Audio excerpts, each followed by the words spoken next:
Making your way through work Monday takes everything you got. Then Monday night rolls around and you realize there's a shot. You're only 10 points away. All those times when your team had no fight, they're just so gosh darn frail. Then your star quarterback let another deep ball sail, and your third round pick bet on his team. Then go check out our streets where everybody knows your pain, and they listen to complaints. You wanna be where you can see our bodies bring you no shame. You wanna go where everybody knows your pain.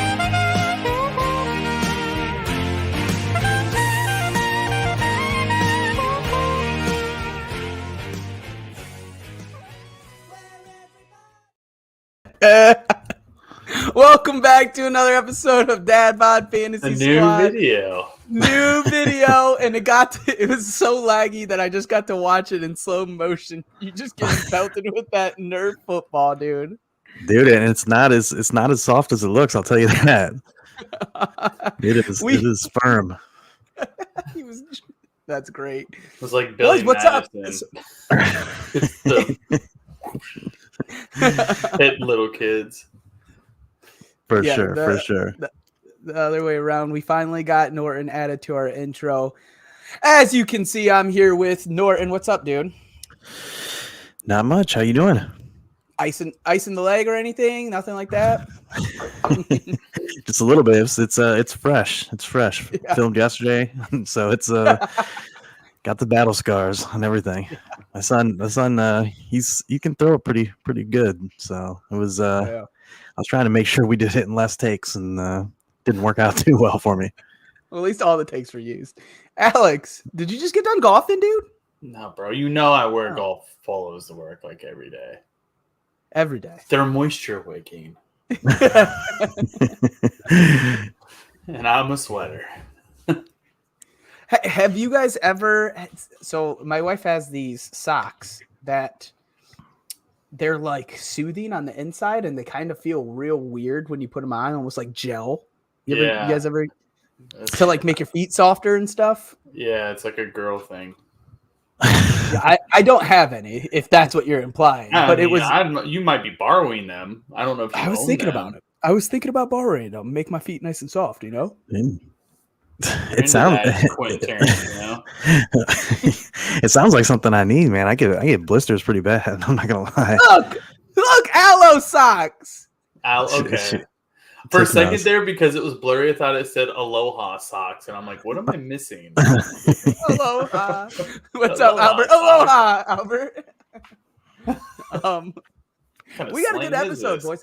We have a very great week coming. Tonight is bold predictions. Bobby might make a guest appearance tonight and put his out there. We got an interview with former NFL vet tomorrow, Edgar Jones. We got the Dad Bod episode on Wednesday. It's an exciting week for us. And then we still are dropping our divisional episodes. Yeah. I'm excited. A lot of good content coming out. Season's as we ramp up. Yep, exactly. Yep, season's coming up. We're getting the in-season schedule ready. Alex has some segment ideas hopefully written down. Probably not even yet. He probably hasn't even started on that. No response. That's when you know. Victor says what? I think I'm trying to show this comment and it's struggling. So give me a second here. I don't know why this does this. There we go. I think Norton's probably going to have to carry us. We don't actually know what Norton's are yet, but I could tell you that Alex and mine are both bold, but nothing. It's going to be like, oh, I could see that. I think most people would say that about ours. So Norton may carry us. We do have so far, Norton, and this is a heads up to you if you could think on the fly. Me and Alex do have a sleeper bold prediction as well, which would be one of the more bold takes. And then in that case, I think I beat him. on that one. Yeah, So, I think. okay, so the This sleeper isn't one's a like win or lose thing. Well, he said who has the boldest prediction. I think that's the boldest one out of it. Probably. It has to be. so You didn't even like it. Well, it's because it's dog poopy. So you're saying that these sleeper ones are the boldest of the bold? Yes, that's the real bold. They're the spicy ones. They're the This is a spicy 12-6 curveball. Huh? Whew. Yeah. Okay. So there's I gotta, bold predictions, then there's spicy bold predictions that we'll get to at the end. Yeah. I gotta think of You the boys fly. ready to get into this? Let's Yeah, go. you will. Who wants to kick off? Alex, you feeling ready to kick off? You feeling motivated? Man, as soon as you said like kick. I was like, cake? I love cake. I'm excited about Edgar tomorrow too. I'll kick it off. So to start with my first bold prediction, I don't know if it's super bold, but kind of there's a lot of I don't news. like it. There's a lot of news about rookies, and there's always overblown news with rookies, in camp, like they're gonna have a bigger role. I think Khalil Herbert is going to be a top 20 back this year. He averaged the most yards per carry out of every running back that had 100 carries, which is kind of nuts. He was super efficient when he had the ball in his hand. Not a great, pass protector, but either was David Montgomery, and that offensive line was so terrible, nobody could pass block. I think there is going to be, like, what you're hearing is they're giving some reps to Foreman and Herbert, first team reps. I think they're trying to, just validate, like, hey, Herbert's our guy. Foreman had an okay season last year. But I think the ceiling is just so high for him. He looks way too good last year. With Roschon Johnson, I'm not super scared. I do think the talent's there. I think realistically he's the guy who's sitting right behind midway through the season. Foreman's on a 1-year contract, and it's not really a big one. It's the NFL. You got to have depth. So everybody always wants to hype up, hey, this running back's there. Every decent NFL team is going to have a few good running backs, but there's always the best one who's going to get the majority of the carries.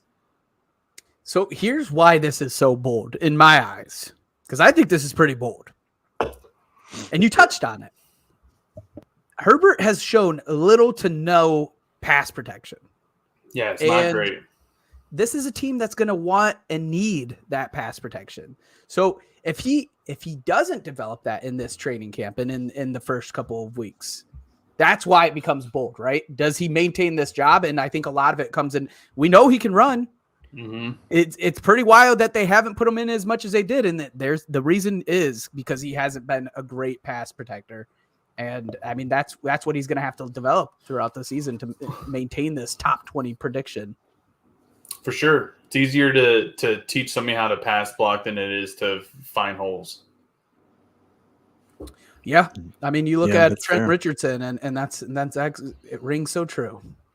Why? Been thinking about Trent a lot lately. Maybe we can get him on the show too, As long as he doesn't watch this clip. I bet if you told him that you had 2 free boxes of cereal, he'd show up. Yep, now it's done. Yeah. We're done. There's no way. Did you say Cinnamon Toast Crunch? On my way. Oh, jeez. All right. Norton, I am going to go to you. Did you have anything to add on Khalil Herbert as top 20? Do you have any thoughts on that before we go to yours? I think it's no. I was gonna say I think it's bold because, especially like you mentioned with the pass protection, obviously that's being a better pass protector gets you on the field during those passing downs, which is kind of crucial. Obviously, if you're Fantasy.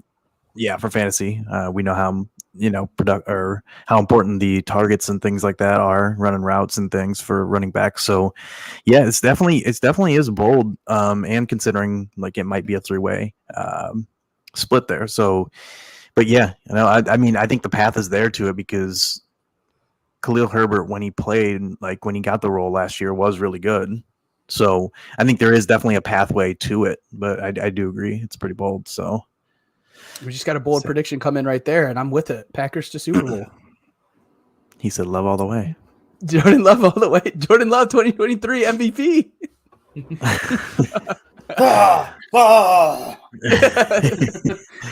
Team America. All right, Norton. Let's get your bold prediction here. Okay, so I don't know how bold necessarily this one is. We'll be the judge But of it. Don't worry. Yeah, so you'll hear it. so I'm gonna say that Nick Chubb sets career highs in targets, receptions, yards, leads the NFL in total yards, and is the RB1 in fantasy. That's bold. I think that's pretty damn bold. Yeah. Okay, I was gonna say I know he's going like RB4 or 5, but he's like a consistent I get second it. rounder. But I mean, Taking your shot on RB1 or the one spot, that's bold.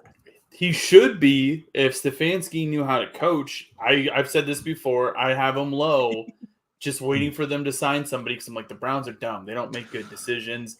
They're going to bring some running back to try to take carries and touches away from Chubb when they don't need to. And Jerome Ford got hurt today. Or right. Not hurt off. He limped off. There was one rumor I saw that the Browns might be looking at Zeke now. Oh, man. I will Doesn't hate that. really, though. It kind of does. I feel like Lenny are just bringing Kareem Hunt fit a little bit better. I mean, is Lenny better than Zeke? I don't know.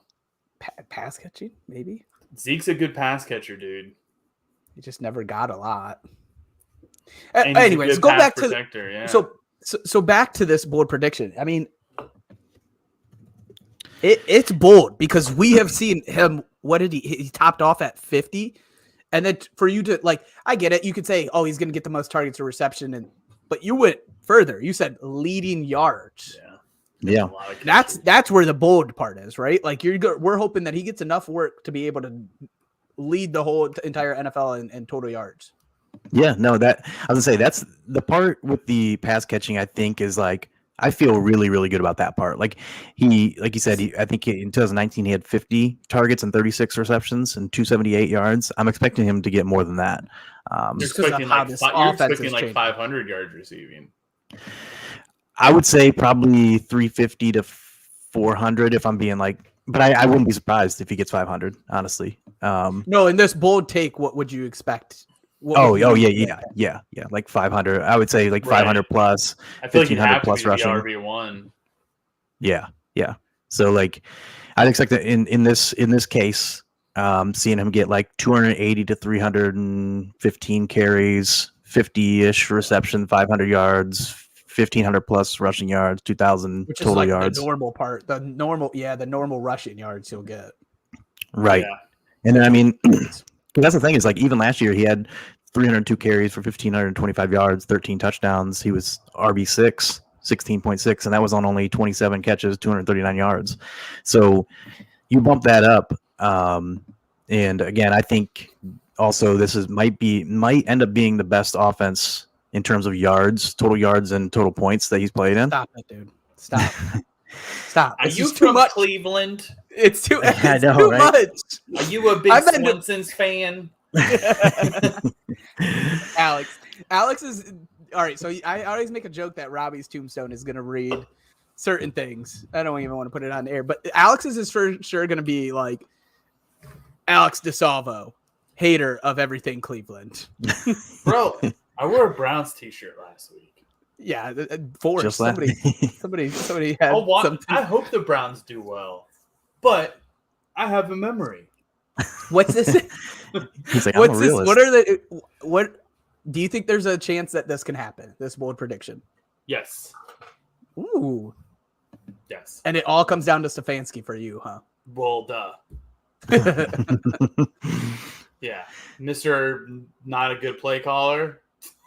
That guy. Yeah, it's brutal. He sucks. I mean, he's just the team. Like it's a good O-line when healthy. You have enough skill players. You have a good tight end, and you just screwed up. And it's like you have arguably the best running back in the NFL. He should be getting 310 plus carries every season, and it's like it's happened once or twice. Yeah, basically. He's got 298 and 302 were the two high. We all know running backs don't last long in the league. Like, I hate to say it, but run him into the ground. That's what he's there for. Yeah. Yeah, and that's the thing is I think also, I think, like, again, this is assuming rational coaching, which it's always hard to do. But I think that they believe that too. Like, This guy's 27, going to be 28, soon enough. I think they want to try to use him and as much as possible, maybe this year and next. Realistically, they should. That's the thing, is they should. The window is now. Yeah. I don't think they were counting on anything last year. I think, obviously, we've counted on things before. I have to believe that they really weren't counting on much last season. Yeah, that's how I feel. I don't believe they were. I don't. I think they knew. I think they knew that they had to build an offense around Brissett rather than Deshaun, and the hope is that the offense is completely different from it was last year. You got a different defensive coordinator, so don't want to get too much into that. But I think that's bold. I think there is a chance, but I think it's bold. I think that.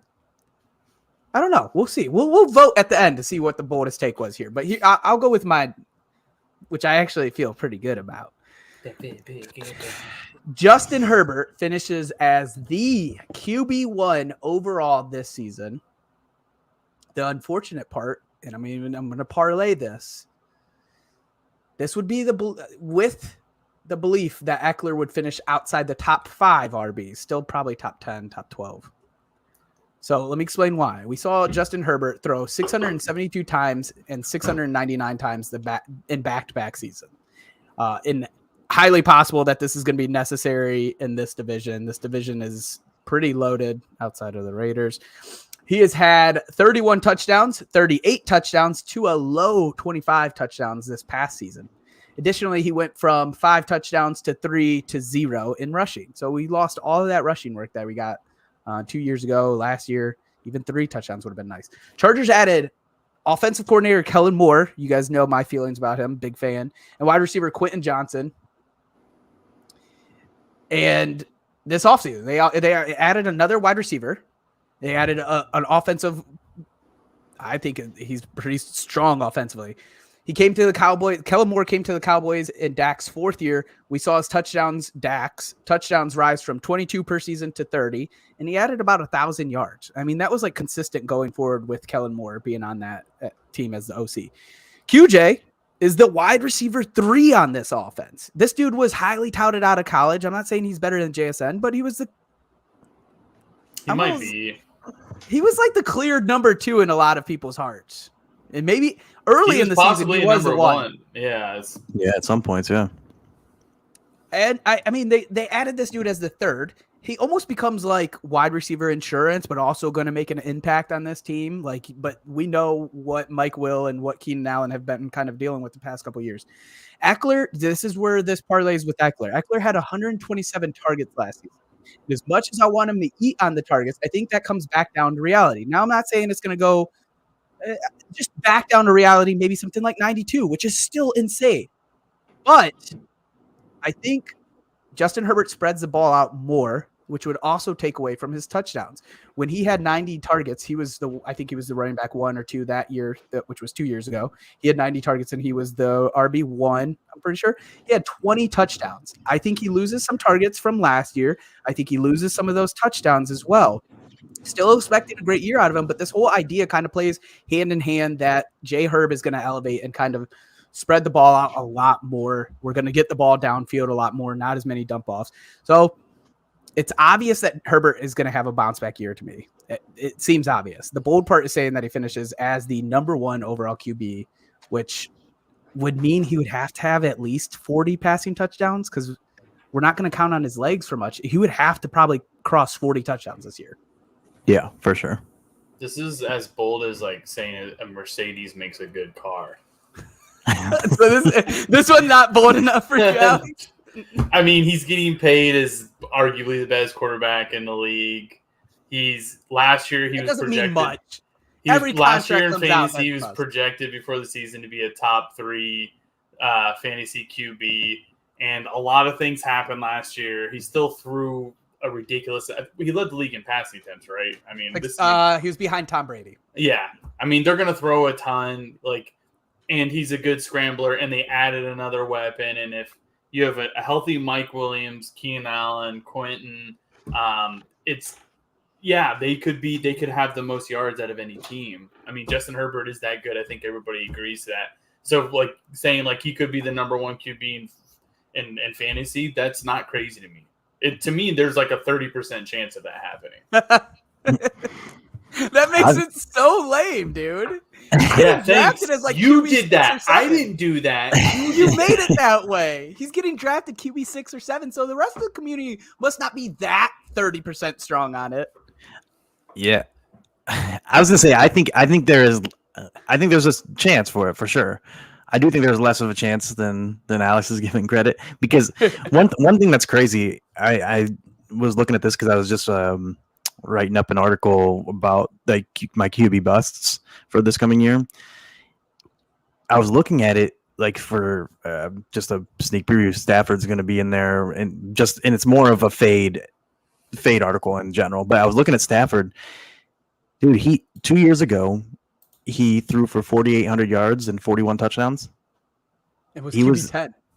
Yeah, QB 11 or 12 or something in points per game, and that was at 4,841. And I was that like, is nuts. I was like, that's insane. And he doesn't run the ball, and Justin Herbert does. It's crazy. Well, that's the thing. Yeah, that's the thing. Herbert does run enough. Herbert like had 150 on the ground last year. Let's not get too crazy. Like I do think he's going to run for like probably like 250 to 300. Yes. Yeah, like it's small. Yeah, but the thing is that's enough as long as he maybe gets a few in on the ground. Like if he gets just a hand, 2, 3, 4 scores on the ground. I think if he did the 4,840 plus, or if he did 5,040 or something, 5,000 probably this year. That's the thing. Yeah, Stafford if he does have a ton of interceptions that year. What happened? Yeah, he did. I think so. Stafford led the league in interceptions that year. Yeah, so close to like 17 or to 20. It was like 22 interceptions, I think. Yeah, he did have a high points. Yeah, so like with Herbert though, like he could do, like if he does 5,040 and he does run for the 350 and 4 scores or something like that, that could end up being enough for it. I mean, but that's the crazy part, is that you say that and you're like, those numbers are kind of crazy, and that's still, you're not even like guaranteeing that he would be the one. He'd have to be Pat Mahomes a little bit more running, and honestly, like I don't have Herbert 1. I don't have him in my top 5 this year, but he's like close. But it wouldn't surprise me if Herbert balls out and has QB1 season. It wouldn't be super surprising. I think it'd be more surprising, honestly, if Justin Fields probably has, QB1 season. I think that would be more surprising. I hate to say that I agree with you on that last little piece, but which it actually would probably be easier if Fields just elevated his throwing. I mean, it's as bold as mild salsa. All right. I think we have mild salsa coming up with this next one, Alex. So go ahead. I won't disagree, I guess. But yeah, for Darren Waller, Twitter's sweetheart, right? Like this is the face of like everybody's fantasy crush right now, and he doesn't even get that bold with Giants. He doesn't even get that bold with it. Go ahead. It's like I have him finishing top 3. I think he finishes top 3. I don't know how bold that is, but like obviously he's coming from an injury. Last season wasn't great, but we've seen him over 1,000 yards twice. I think I have him as like my tight end 2 right now behind Kelsey, but he's he might lead the tight ends in targets. Like it would not surprise me if he gets 150 targets this year. It really wouldn't. There's nobody at the Giants. Absolutely no one. Darren Waller's a matchup like nobody wants to deal with. So, like, I don't know how bold it is. What's his ADP? I didn't even check what his ADP is. No, let's talk about how bold it is. Now this is the only thing I can talk about rather than focusing on the source material here. You're telling me that you just called J Herbs at 1 overall is mild salsa, and 5. you're predicting the guy to go top 3, which you have him ranked as tight end 2. You said so. You put some insurance on your own. So let's say top 2. Darren Waller finishes as top 2. Yeah. Now we're pushing it. Now we're pushing it. But I mean, it's not pushing it too far, but I absolutely disagree with this. I think it is super, truthfully. I just know the rest of the community doesn't. I don't think it's going to happen. He has played 60% of his snaps the last 2 years. Yep. I get that we're looking at this as such a volume play, and the Giants are going to just pepper him with targets, and some of that may be true.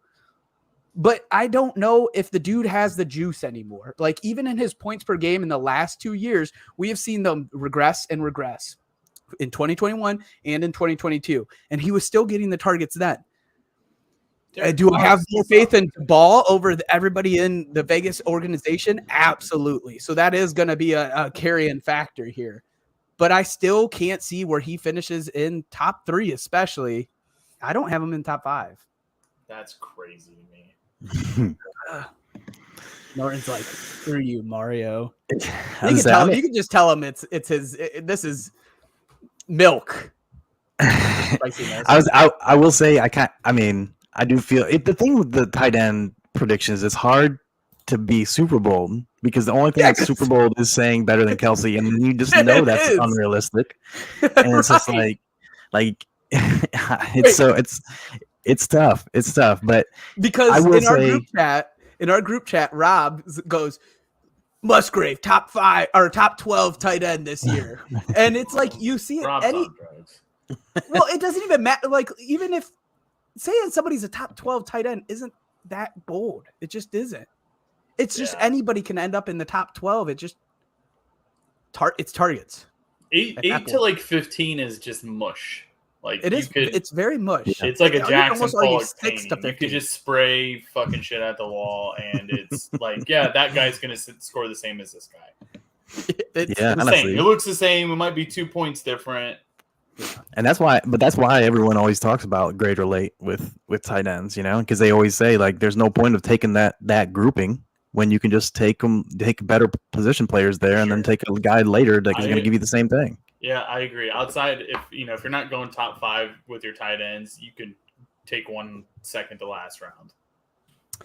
Yeah. Robbie's ears were actually ringing. I was saying, you heard the Musgrave howl. He heard the Musgrave howl and said, "What's going on right now? Who's talking?" Willie you guys are talking my boy?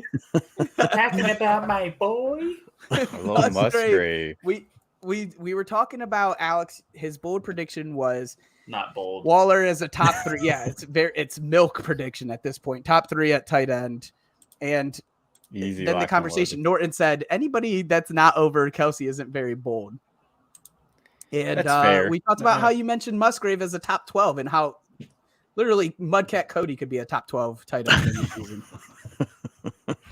Yeah, I get it. I get there's no, sex appeal in top 12 tight end, but to say Musgrave being top 12 tight end, I don't think. Besides this week, this is the first week we're actually getting a big pump on Twitter where people are finally seeing what he can be. Before this week, man, I think everyone was saying top. Wait, he wasn't even going to be a top 30. He has a bolder take. If you want to hear the bolder take, Alex, we're not going to get into that. Are you going to? There he is. In like the top 5? No. It's more of a career. It's a career thing. arc. What? Let me hear this nonsense. This is a bold prediction episode, Rob. Yeah. Sure. All right, sure. I said, without an injury-riddled career, without injuries coming up in his career, I think he has the potential to be somewhat of a Travis Kelce career arc. I really do. I really do. Alex is so upset. His athletic profile went from micro-dosing shrooms to full-dosing shrooms. His athletic profile is something we haven't seen with the tight end, besides Pitts, obviously. But I think Jordan Love if Jordan Love takes a step forward and can be the franchise quarterback there and grow with. This is a career arc, Alex. With Musgrave. Yeah, this is career. I mean, we can talk about this. Best tight end in football. It's just crazy to me. I get it. That's why this is a bold take episode. For sure. It is a bold take episode. Can we put this in the bet chat? I bet 2 full pizzas Rob's wrong. We'll talk in 15 years. I'll send you. Yeah, lock it in. 10-year bet. I love 10-year bets. I better have 2 pizzas show up on my doorway in 15 years. We'll see if they're still around. We'll see what's going on. What, pizzas or Musgrave? Because pizzas will actually stay forever and be that good. I'm telling you, man, Musgrave's the man. He's going to be good. All right. Sounds like I'm moving us on from this because we're going to keep talking about pizzas. Norton. Sounds terrible. You got another bold take for us? Yeah. So I don't know how bold this one's going to be or not as well, but I'm going to say J.K. Dobbins finishes outside the top 30 running backs and is actually closer to Gus Edwards in points per game than he is to a top 24. You keep putting these disclaimers out there, and like you start off, and I'm like, okay, everybody's kind of down and out on J.K. Dobbins right now. And then you hit us with the actual number. This was supposed to say gross, not grow us. And you hit us with the actual number out of top 30. Again, is kind of one of those things where as a running back that's a starter, that's tough to do. That's tough to fall out of the top 30 if you're starting running back. You said JK out of the top 30, and that's no injuries, obviously.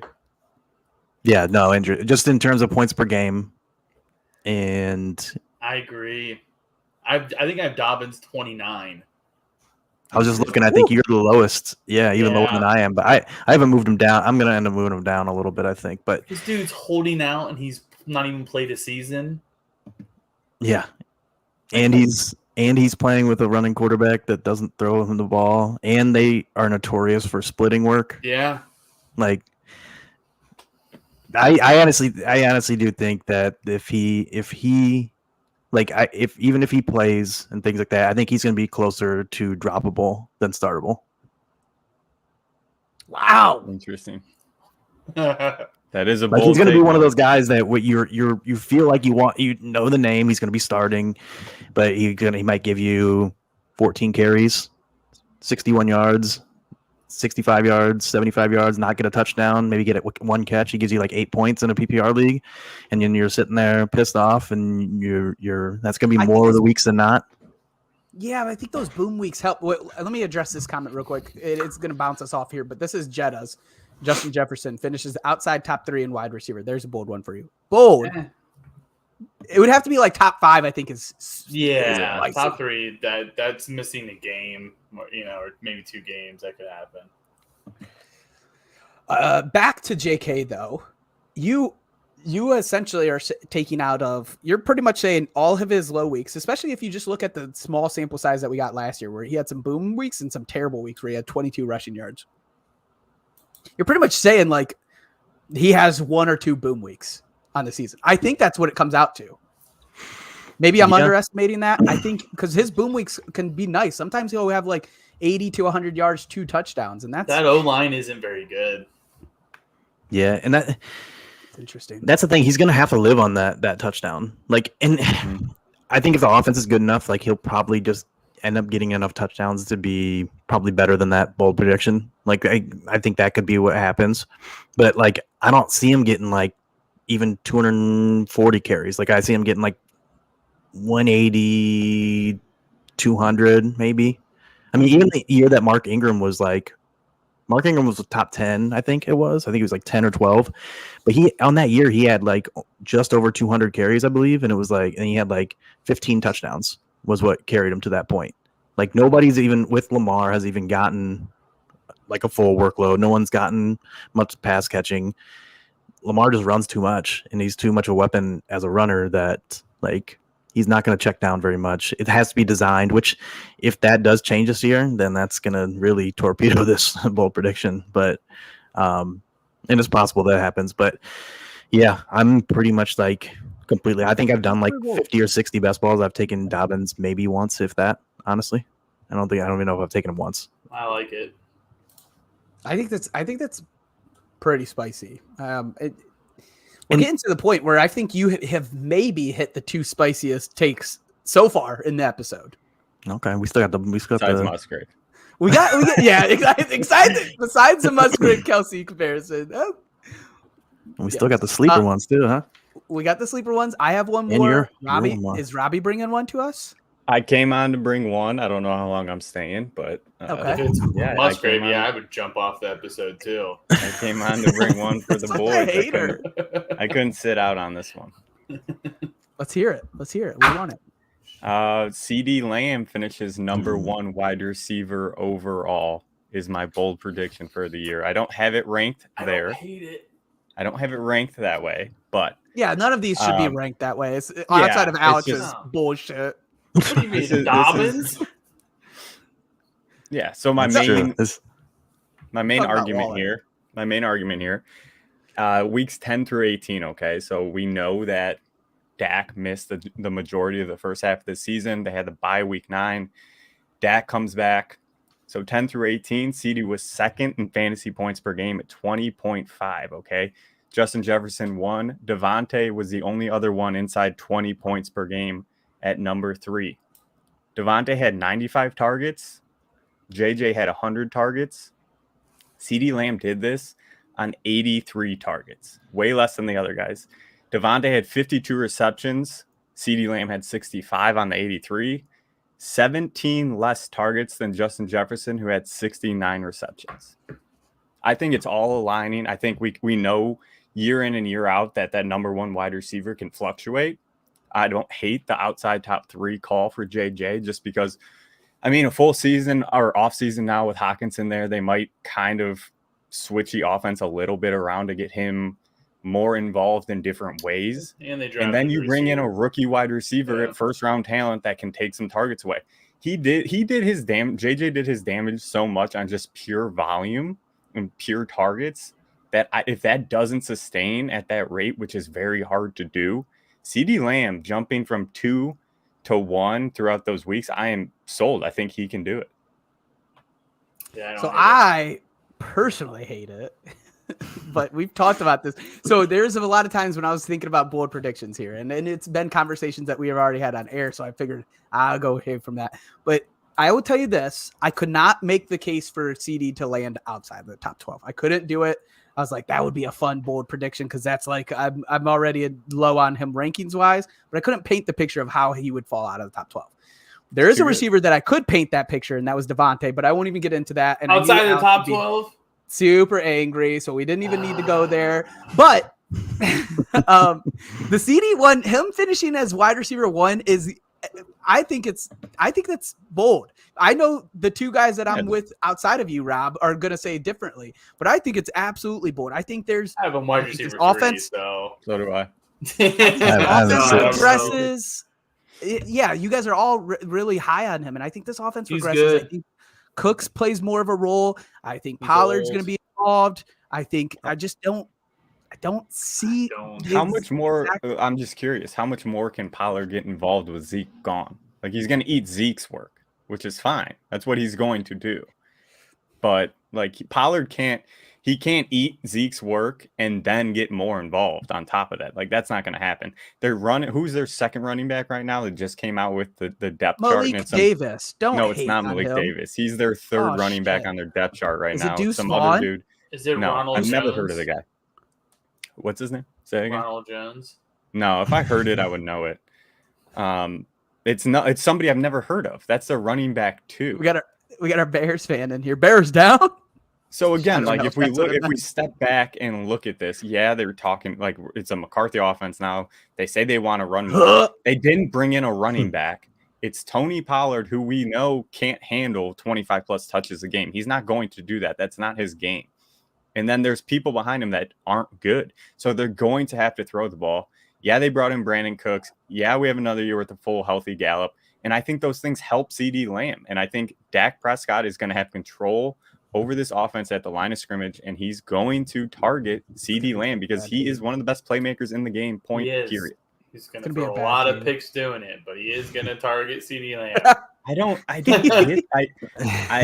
understand he had a rough pick. I understand he had a rough interception season last year with 15, which was the high of his career, but it was also coming off an injury. It was Rico Dowdle. I'm not banking that on him. His career arc in interceptions is 10 and under. It's not crazy.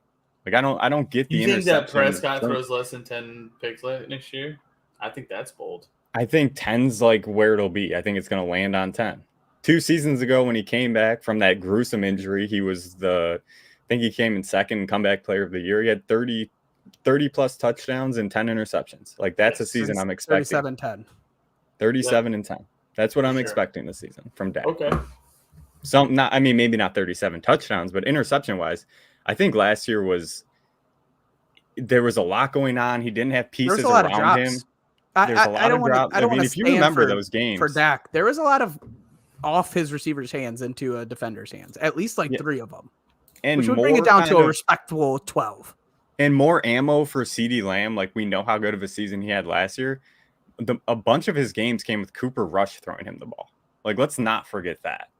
They had to completely. I mean, we can't forget that. And again, when Dak comes back, he was wide receiver 2 in the league. All right. Yeah, I like Lamb. I like that take. I do like. That sucks, but I like Lamb. I do like Lamb a lot, honestly. Yeah. I think he has a legit shot at it. Yeah, nice Anything Lamb, outside bro. of anything out of top 5 wide receiver, I win this argument. Okay. He's one of the few Thanks. that I think has a legitimate shot to hit that number 1. I agree. I don't hate it. So I want to keep this running with some wide receivers then, because why not? And I may sound like a little bit of a broken record, although this year I have definitely taken a step back and not been too obsessive. But I have to bring it back It's the on same the board. take. It's the same freaking How is take, it dude. how's it less aggressive? It's the same thing. I just stopped doing it, but I needed to express the Nothing has opinion. changed. T and Chase finish as a top 10 wide receiver, no matter who's the QB for the first 5 weeks. If it's not gonna Joe, say if it's that's no, don't matter. T and Chase top 10, baby. I said this one in one of our earlier episodes that T Higgins' average points per game was truly 17.01. I get it. You started him in the games where he got you 0. I understand, but I'm talking just skill wise alone. He was wide receiver 7 on the GD year. The other 4 weeks that I'm pulling out, that I'm taking in a kind of cherry picking, as you will. The other 4 weeks, he in 2 of those games he played 1 to 2 snaps. He should have been benched because he was hurt.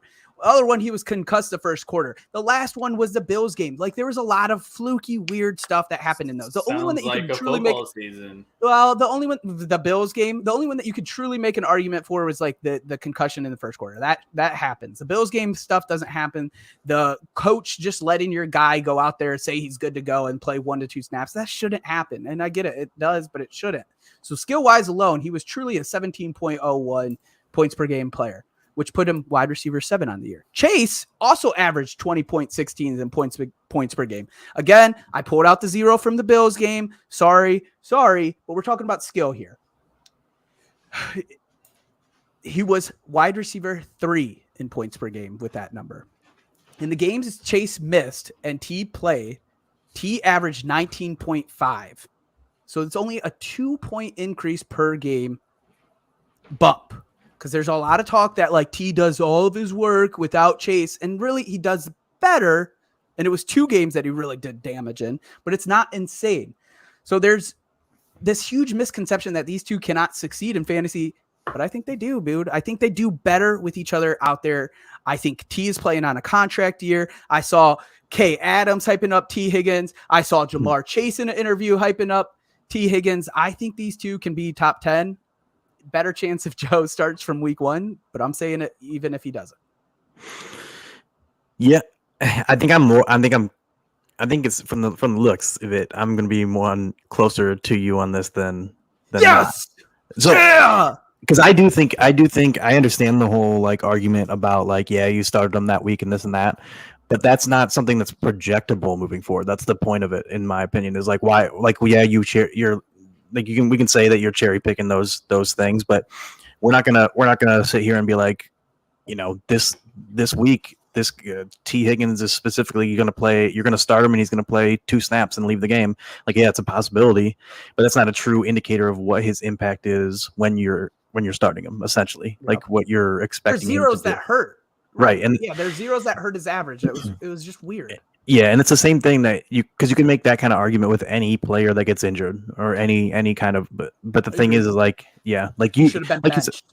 Right, he should have been benched. Yeah. Yeah. So like, I do think T Higgins is better than what like people are giving him credit for in the sense of like really like you said.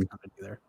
But that's the thing is, yeah, in drafts, it's not like you can get a big discount on him. He's still going like right around where I think he should. 13. Yeah. So like in that sense, but yeah, I think the boldest part of it would be if Burrow continues to sit. If he does end up missing games, like that's gonna be tough for two guys like that. Well, it's Carson Wentz time then.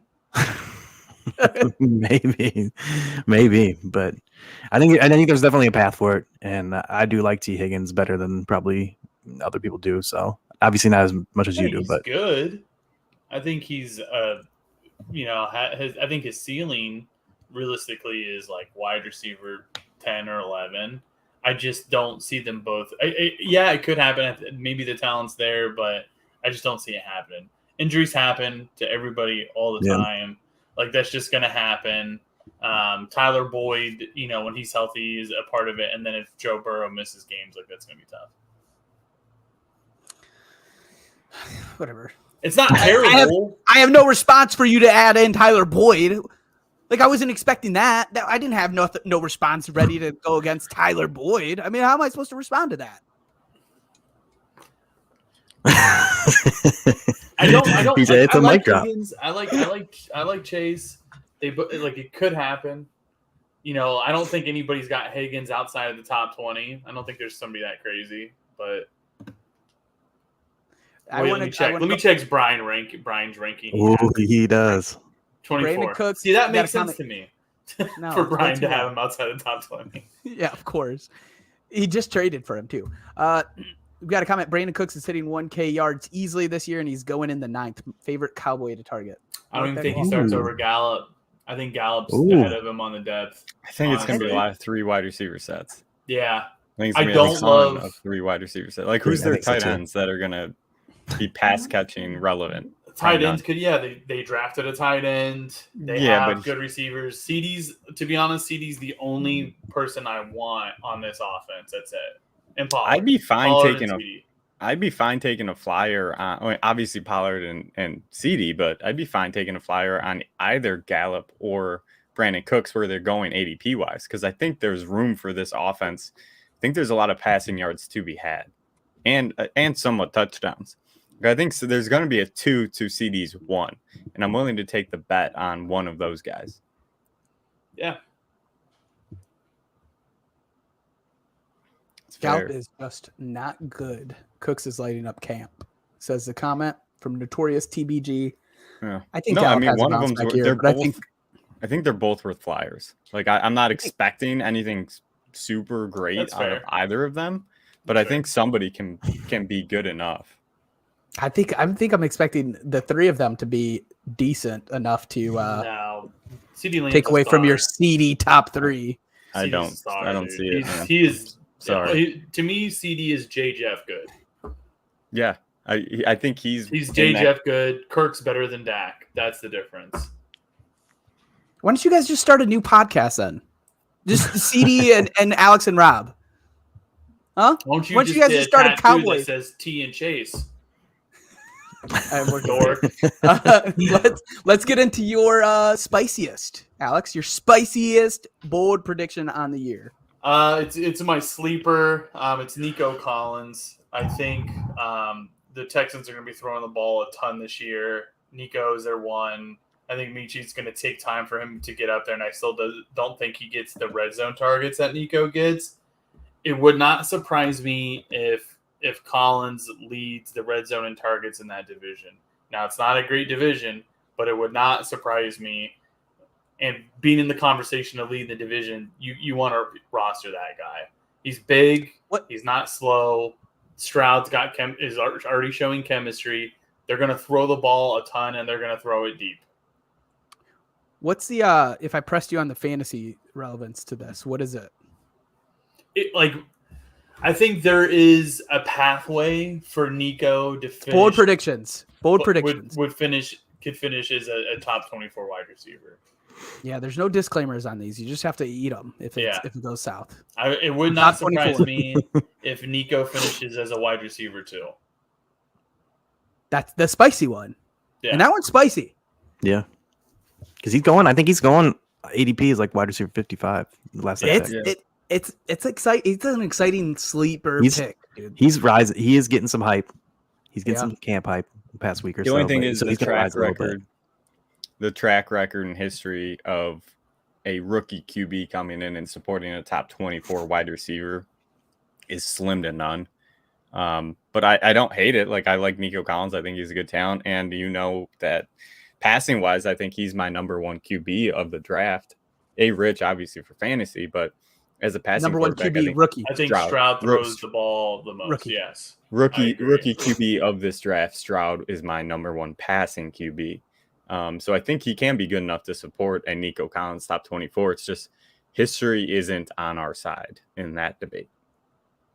No, I get that. I would say based off of how the draft went this year and the change with the Texans, the fact that division's not great, they're going to be competing. I think Stroud throws a ton. I don't think that team is good enough for them to rely on the run. They're going to throw the ball a lot. I think they're okay if Stroud leads the league in interceptions, kind of like with the Colts with Peyton. They would rather him just throw it and get comfortable getting rid of the ball, get in tempo. They want to see what they pay for. Dude, I hate to say this, but the Houston Texans are growing on me this offseason. I think they have a lot of I think the parts are coming together. I'm not saying anything, but like you do look at this division and it's Jacksonville, right? That's it? Yes. That's Tennessee. We could say Tennessee. We could say that. They're mediocre. Like they're maybe I think their ceiling You is have to say 8 that. to 9 wins. Their You can't not defense, say that. their defense was so bad in the second half of last year, though. And that's not like Vrabel is known for having a good defense, and Tennessee Titans defense was so bad the second half of the year. Tannehill sucks.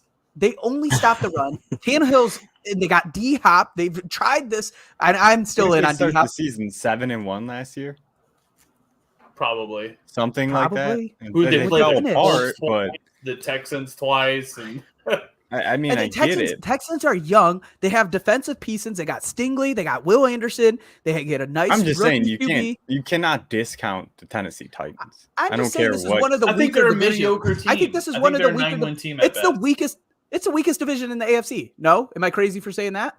It's got to be the weakest. Yeah, in the division AFC for sure. For sure. I would say second or third Because in the the Texans NFL. are in it. Yeah. But I mean, The Texans, Titans, and Colts. I mean, geez, dude. Rob, if CJ Stroud finishes top around 15 in QB attempts, who's the benefactor? John Mechie. That's a good question. I think it could be Dalton Schultz. Probably would be my first guess. No. That'd be my first guess. Why are you giving me No. boring takes right now? I know. I'm not giving- I'm So giving you the- safe. Smart You takes. think like, Schultz? Safe. Why is that smart though?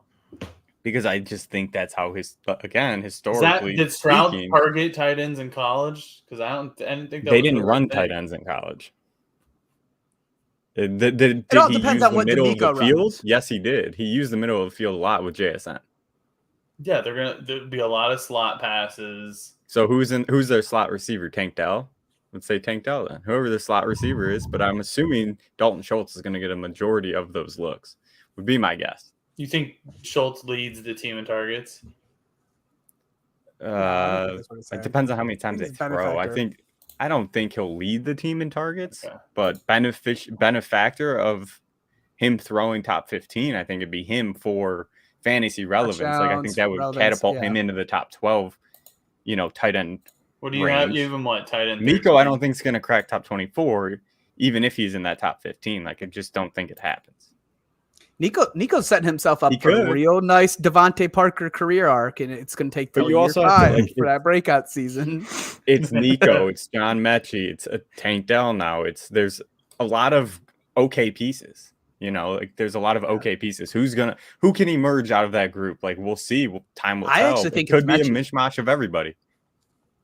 I think it's Mechie. I wasn't. I don't mind. I think Mitchie's good. He's the highest capital. Mechie's the highest draft capital, right? Like Mechie could be the dude that we're just not talking about. But I don't hate the Nico. Like I think Nico's a really good player. I think he's good value. Yeah. I just don't think any of these I think he's good value. I think he'll beat ADP. I think Mechie will beat his ADP. I think they're going to pass more than we're anticipating. And I get why you're saying Nico top 24. Like it makes sense. I get it. Again, Mechie was just history-wise doesn't say it. I don't hate him, but he's been the worst drafted wide receiver from Alabama. Why do you say that? Because I mean, how many wide receivers from Alabama do you know going mid-second round? Like I'd you're have starting. I don't Judy know. go I first? mean, I think Did we Judy just go Yeah, Judy went first. Judy went first, but that's I what I'm think saying. like, Every good Alabama wide receiver goes in the first round, and Mechie what's that matter though? What's that matter? I'm just saying. I think there was too much hype for Mechie. I think Mechie's a good player. I think there was just too much saying like, "Oh, look what he did at Alabama," and I'm like, he didn't do that great. Yeah, but he on a loaded team, that is worrisome. If you remember, like Mechie was the dude at Alabama till he break his ankle, and then he came back in the national championship game, and he was playing on one leg and roasted. Was it us, OSU? Because who was ahead of him? Was it? It was Devontae? Jameson Williams. JMO was Right? there. JMO was there. A year Devontae behind. Smith was there. Devontae Smith was there too. Yeah, it was Devontae Smith's the one that it was. John Mechie was the number one there. He was a beast, and then Devontae Smith came on when John Mechie broke his ankle. So like, there were a lot of moving pieces there, and then he got drafted on a broken ankle, and then obviously the leukemia I think he had that came out and all that kind of stuff. Well, I think it's worth the second round draft. That was post draft though, huh? Yeah, it was post draft.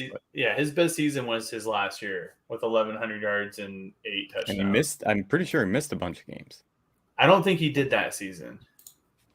I think the season before he missed games, but then I'd have to look at that because I know he didn't do the combine or any of that. He's good, but I don't know. Like, the hype with JMO, I understand. I don't think JMO lives up to that hype, but the Mechie was kind of like you're watching him where he's like he's good, but is he wowing you? And it's like no, and that's why he went in the second round.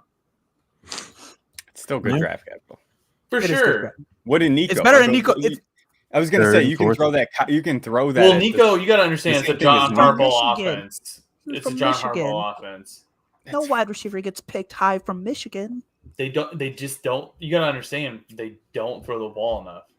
That's fine, but then you have to look at the whole history of like hit rates on second rounders versus whatever round Nico came in. Hit rates on second round wide receivers. He was like a third or fourth round, maybe. He might have been later than that. It's like that's the cutoff for wide receivers that hit top 15 like fantasy points is like round 2. That's where if you're past round 2, you never really get into that top, 15 wide receiver category. Devontae. Exceptions. Oh no, Devontae was 2. Devontae was 2. Yeah, but there's a couple guys, but yeah, there are exceptions. Again, one of those two are going to hit. Yeah. Norton, did you have a spiciest take, or did you want me to finish it out? Did you end up coming up with one? I got one. If you want to hear it, it's got to be your spiciest one here. It might be. I think. I was trying to think. Alex might hate this one. So I'm gonna That's say what we strive for here at Dad Bod Fantasy Alex Pod. might hate this one. There's two things that I look for definitely on a weekly basis: piss off Alex and try to piss off Rob.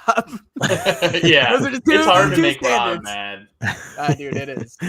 So I'm gonna say Anthony Richardson goes for 1K on the ground rushing, leads all QBs in rushing, finishes top 5 in fantasy. The Cam Newton year is here. He's coming for it. He's coming for it. That means let's talk about what that means for him passing, because I think we need to hear that. It has to mean 34 at least, right?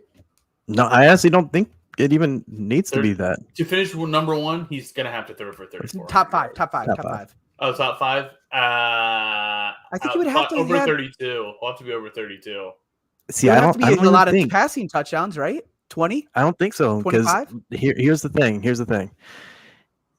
Last year, Justin Fields was top 5. Okay, he ran for 1143 and 8. So basically, I'm saying like Richardson does that on the ground. Yeah. Okay. What would you guess that Fields threw? I know what he threw. 2,300. 2,200 yards and 17 touchdowns. Yeah.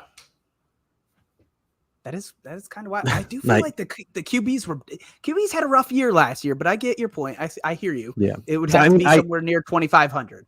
2,500-ish, yeah. Like 2,500 and 18 to 20 touchdowns. He could do It's if he goes 1,000 for yards. We're not Richardson used to starting that. week That's one. why. Is that like for sure right now? It sounds like it. Not named, but it sounds like it. It's good. I mean, I've thought that the whole time, and like You did. like it's just like, I mean, I've been one that's been high on Minshew for years. Like, no, you hated on him. You said, "What's Minshew going to teach?" Was this you or Cody? What's Minshew going to teach Richardson?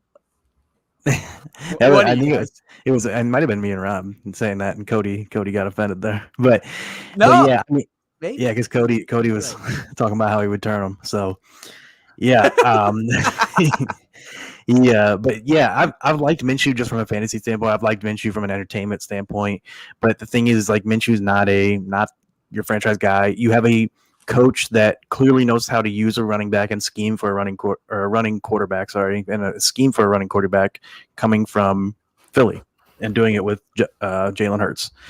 I think he's fully gonna design plays to get, like, let Anthony Richardson do what he needs to do, especially if the holdout for Jonathan Taylor continues. Like, yeah, it might bring down the offense overall, but that's probably just going to be more times that they may want to use Richardson around the goal line. If You want to Taylor injure him though, his rookie year. Like, if you don't have a running back, you're gonna run a rookie that much. He's Kinda 6'4", dangerous. 250 though. yeah, it's Cam Newton size. Yeah, but It's not good. It's not good long term. That's what I hate. Long term. Like, Yes. I love Richardson as a dynasty prospect. Don't get me wrong. I think his upside is ridiculous, but I'm just hating the fact that this dude wasn't even looked at as like a top 2 rounder, and then it's like, oh, Cam Newton. I'm like, oh, stop.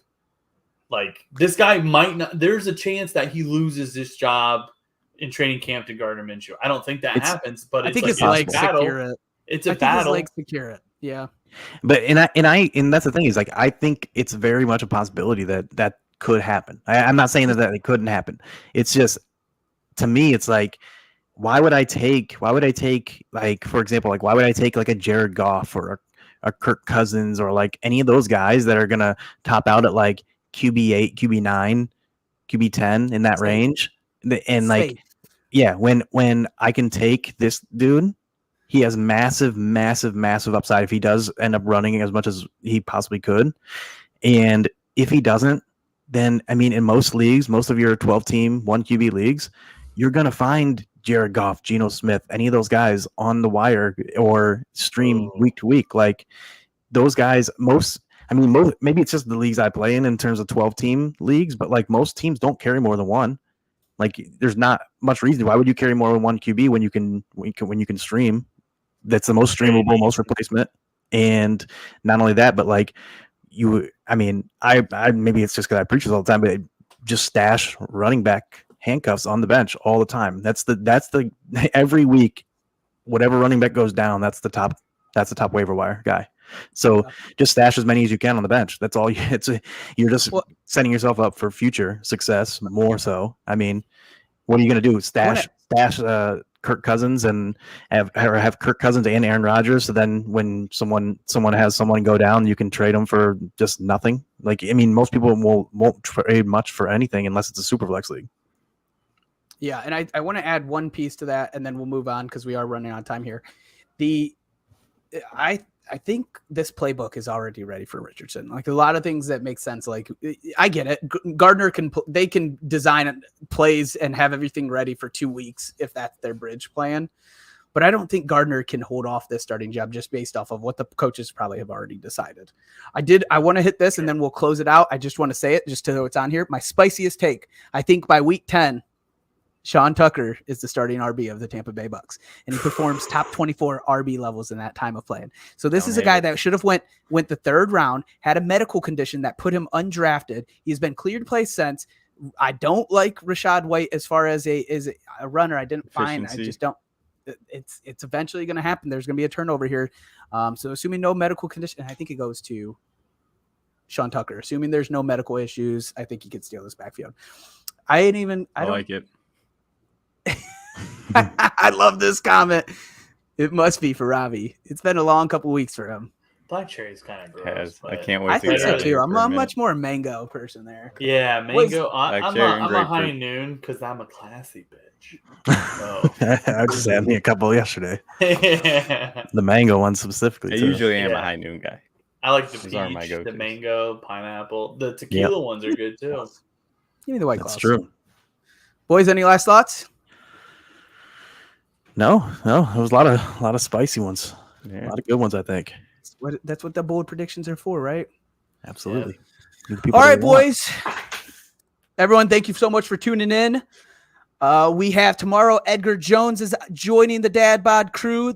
Wednesday, we have our Dad Bod episode. We are doing our flag plants. Our My Guys episode is Wednesday. Make sure you're checking it out. And on Thursday, we drop our second episode of an 8-part series featuring some of the best. Is it NFC South?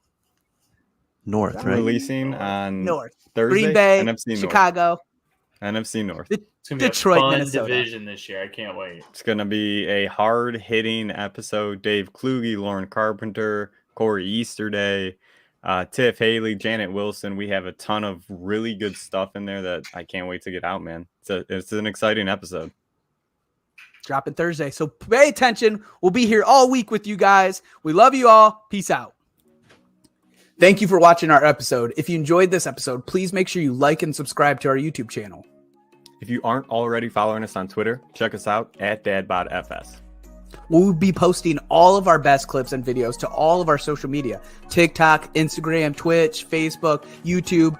You can find us on there at DadBod Fantasy Squad. Lastly, if you'd rather just listen, we make sure we post our audio of each episode on all the major streaming platforms. Stick with us all season long so together we can count our trophies